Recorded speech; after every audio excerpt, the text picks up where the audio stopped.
Name the bluffs that the villain has. I'm trying to think of one. Give me a sec, guys. Give me a sec. Don't rush me. Don't rush me.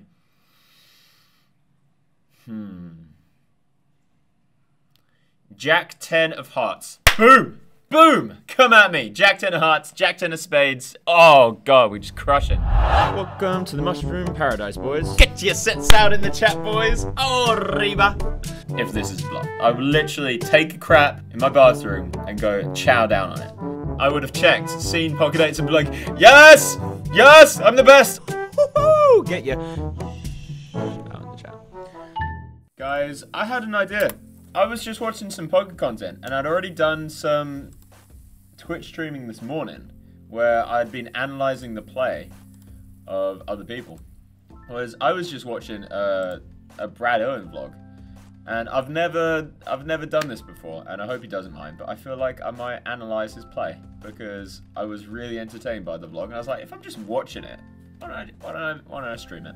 Why don't I teach some people some stuff? So I hope that I can teach you guys some stuff. This is not a roast at Brad Owen's video. I was watching his content before I started this stream, so this is I was like fanboying or whatever, you know. I was just watching his YouTube and decided it'd be a fun stream to do. So we're definitely not roasting the dude.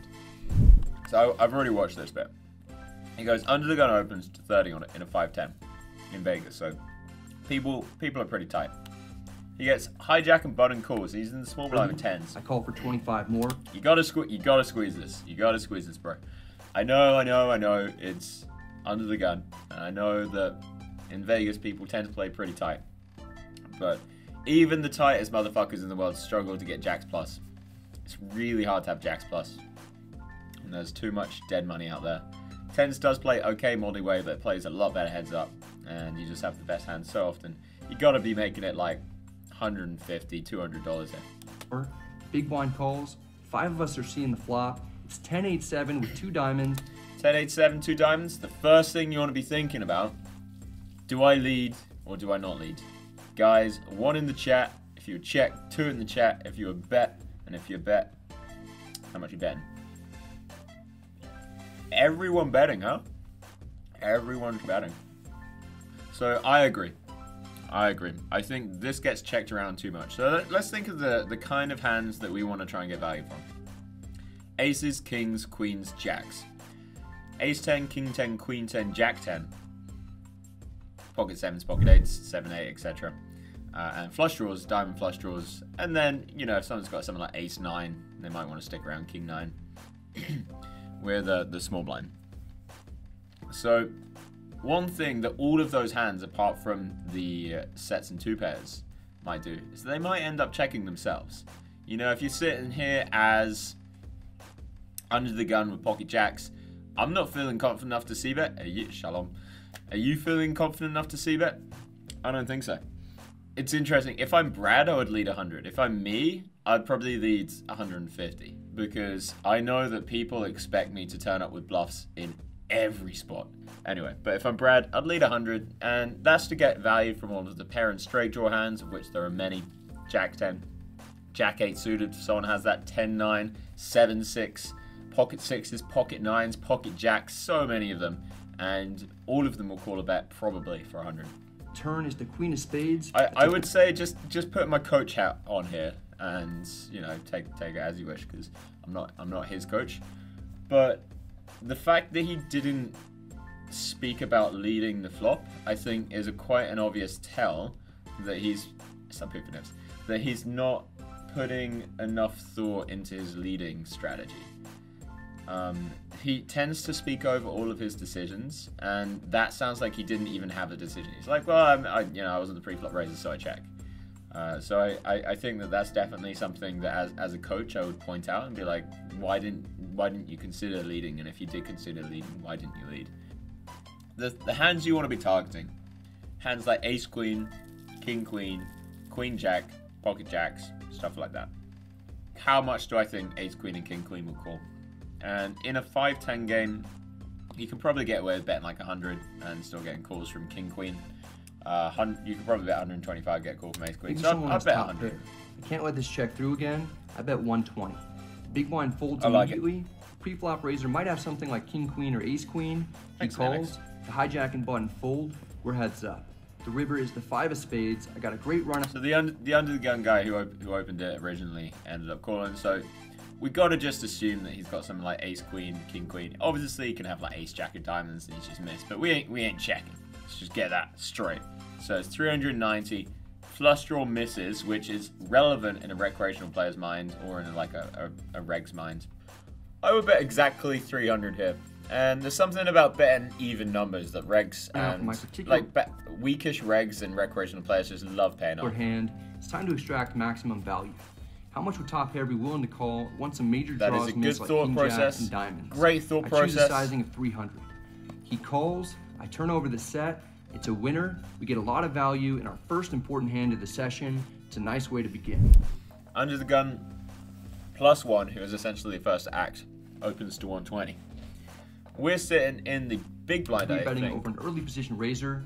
He can call and put me in a ton of tough. Oh, we're sitting in the straddle. We're sitting in the straddle with queens. Are we calling or are we 3-betting? And if we're 3-betting, what sides are we going? 500. I'd go 500.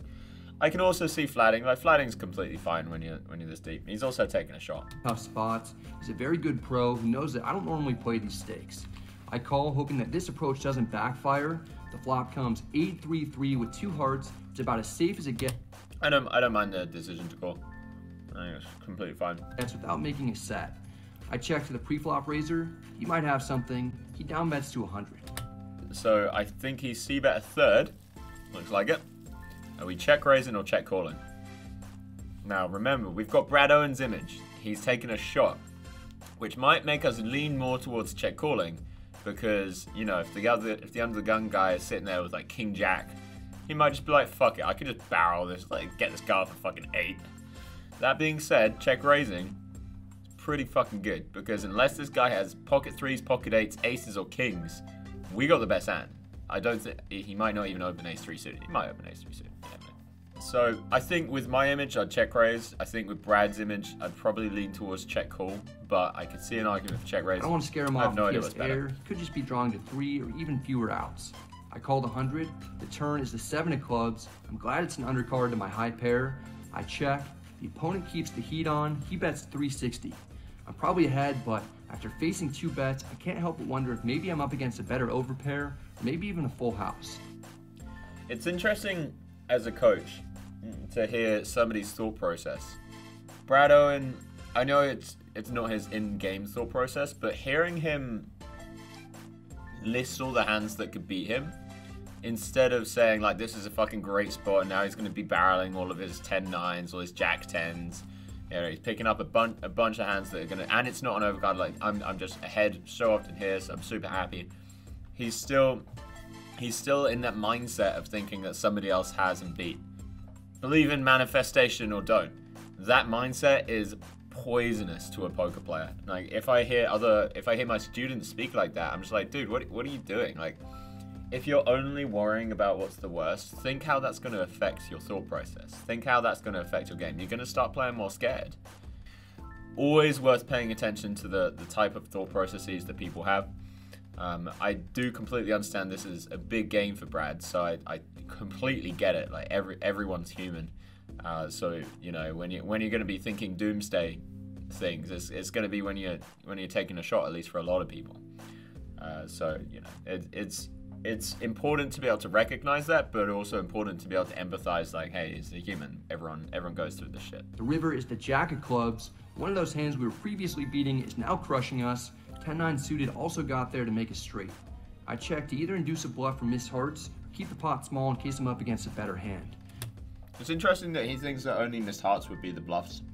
I could see easily something like king queen, king 10, even king 9 suited if he opens under the gun, just bombing off all of these streets. I could see the villain turning up with so many bluffs on this river where we have a bunch of 8x, a bunch of like 7x of hearts, ace-x of hearts, that are just going to be check fold in the river. No check back from the opponent. He bets 800. So if the guy bet 1,000, I'm 100% just calling. The fact that he bet 800 makes me really think that he's got something like king jack, jack 10, some kind of Jack X, maybe something like Ace Jack of Hearts that decide to bet twice. It really doesn't feel like he's got a boat, and it really doesn't feel like he's got aces or kings. Personally, when I see somebody just bet an 8 into 12, it's 2/3 pot. It's just there's something in me that just can't click that call button. Like you just gotta go like 3K, you gotta go 2.5K, something like that. The bet hits the felt. Pretty sure we snap call. The player has one of the hands that I was hoping he'd have. He shows pocket tens. So it's worth noting again that Brad didn't put too much thought into this, and he just absolutely snaps it off. And I think in such big spots, especially when it's such a big spot for your bankroll, you got to be thinking about it. Like you got to just take your time. And this isn't a clear-cut decision by any means. So I would really, as his coach, there's a few things I would have already pointed out. I would have pointed out that he doesn't seem to think about leading much. He doesn't seem to have the mentality of like everything's gonna be fucking okay. This is a good spot when it is a good spot. And he also he seems to make some decisions on the river a bit snappy. So the button opens, which is actually like the hijack normally, because there's 2 straddles, but he's in position, so he's probably got like a 30% PFR.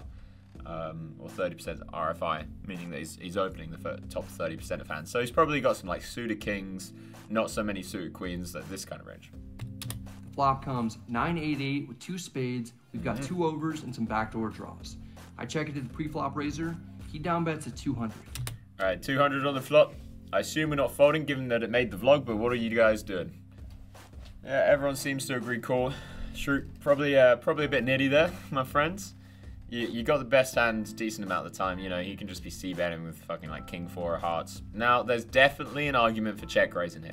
A huge argument for check raising. And the argument would be that we have the ace of spades, meaning that spades are just beautiful to be barreling on.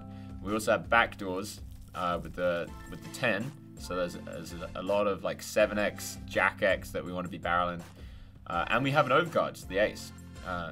Another argument would be that we have more 8x than our opponent in our defending range than he does in his opening range. Definitely a valid argument.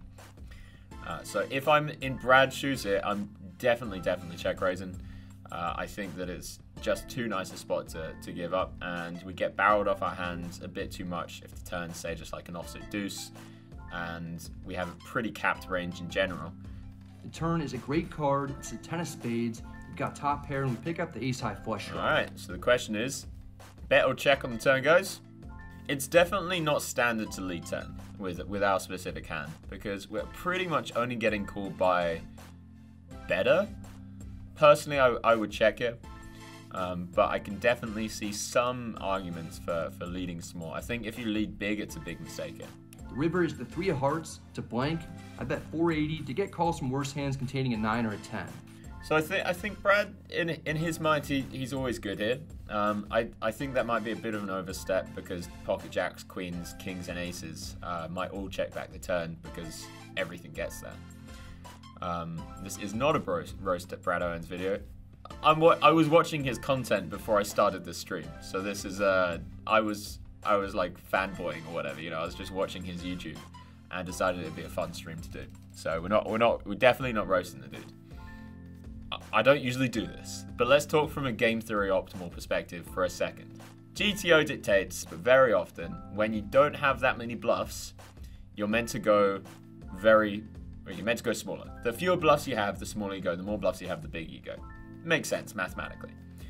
In this kind of spot, what the fuck are our bluffs? I can't think of a single fucking bluff that Brad's going to turn up with here. So betting something like 480 might end up getting folds from something even as strong as king 10. Whereas value hands, what do we have?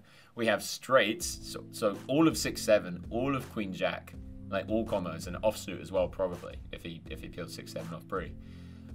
We have some 10-9s, we have flushes, which is like a decent chunk because we have all of the ace deuce, ace 3, ace 4, ace 5, ace 6, ace 7, ace jack of spades. And then some king high flushes, the same fucking stuff. So we just have so many value hands. So what I would do here is I'd probably lean towards just like a $200 bet, $150 bet, something ludicrously small, because our value to bluff ratio is just way too high. That doesn't happen. The button folds. Not a bad result. Another pot comes our direction. We Go smaller bit in live game. 480 is fine. I think if you're playing a 5-10, I think you can definitely just go 480 there and expect people to just call with king 10. But I think when you're playing good 20-40 regs, I think they're at least, we can give them enough credit that they can make some good folds. Open to 120. We're in the hijack and we get a defend from the under the gun. Heads up in position. The flop is king 4 deuce rainbow. We have 1 over and some backdoor draws. Under the gun checks. There's a good chance that I have the best hand. I down bet to 100 just to get some weaker hands that still have equity to fold. I can continue to fire on future streets if I pick up draws. The opponent calls. He could have a king, or maybe he has a medium or small pair. Solid stuff. The turn is the queen of clubs. We improve the second pair. Under the gun checks. I no longer need to bluff with my hand. So the question is, on the queen, do we want to bet or check? And I can see an argument for betting. Now, I think that most people would just auto check here. And I completely understand that. The argument for betting would be that we can kind of just try and get value from under pairs like, 9s through 5s by just betting like 120 or something like that. And we can get value from 4x and deuce x if he decides to call it. Also, another good thing about that is that if he does have something like king x, which is by far his most likely hand, we get to lose a lot less, or we don't have to face a river decision. And I check back for pot control. I'd like to get to showdown. The river is the 5 of diamonds. Under the gun isn't checking for a third time. He bets 400. So 400 into 490. Here's a question. Name the bluffs. Name the bluffs that the villain has. I'm trying to think of one.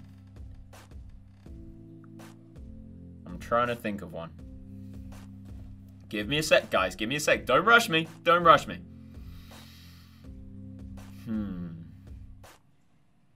Jack 10 of hearts. Boom! Boom! Come at me. Jack 10 of hearts. Jack 10 of spades. Oh, God. We're just crushing.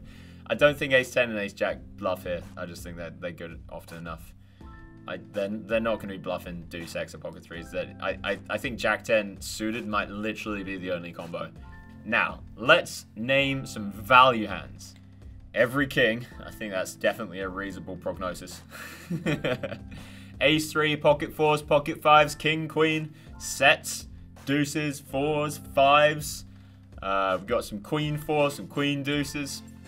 It's very, very, very tough to find bluffs here.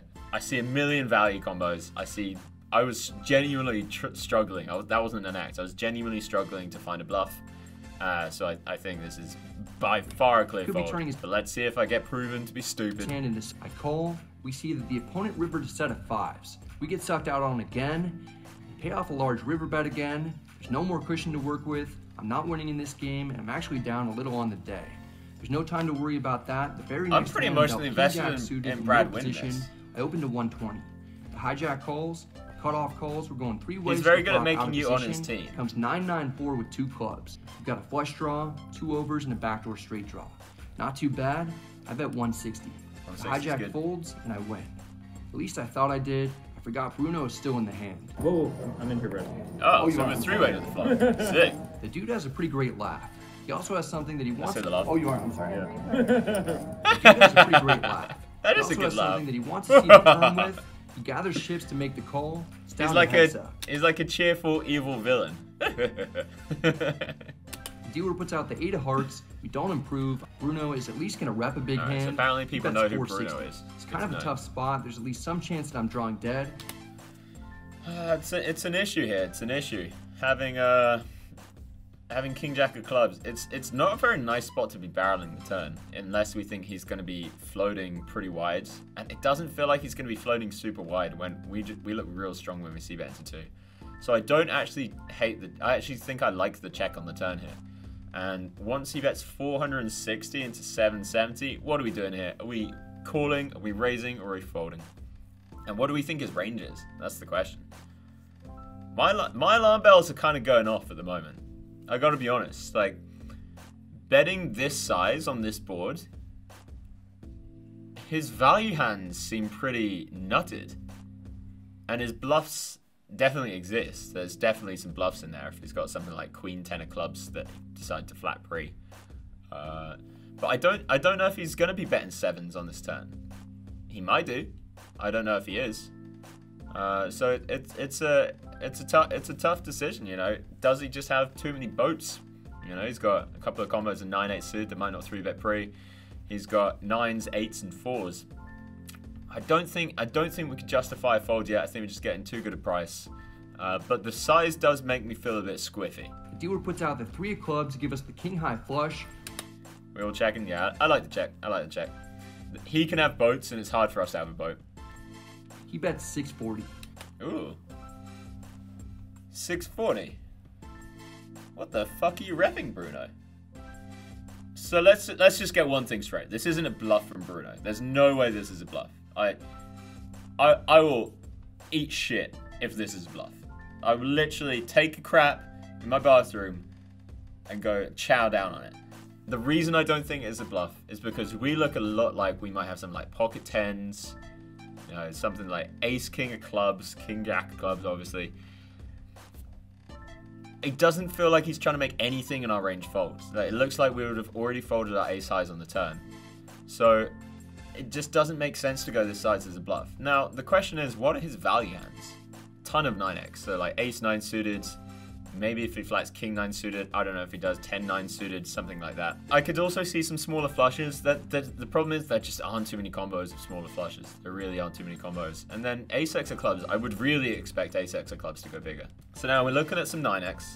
We're not looking at any bluffs. And I'm undecided whether I think that he might do it with a boat and try and get a raise from ace x of clubs. I think that's definitely a possibility. So given that, I think I'm going to lean towards a call. Bruno has queen 9 of diamonds. He flopped trip. Queen 9 flatted pre.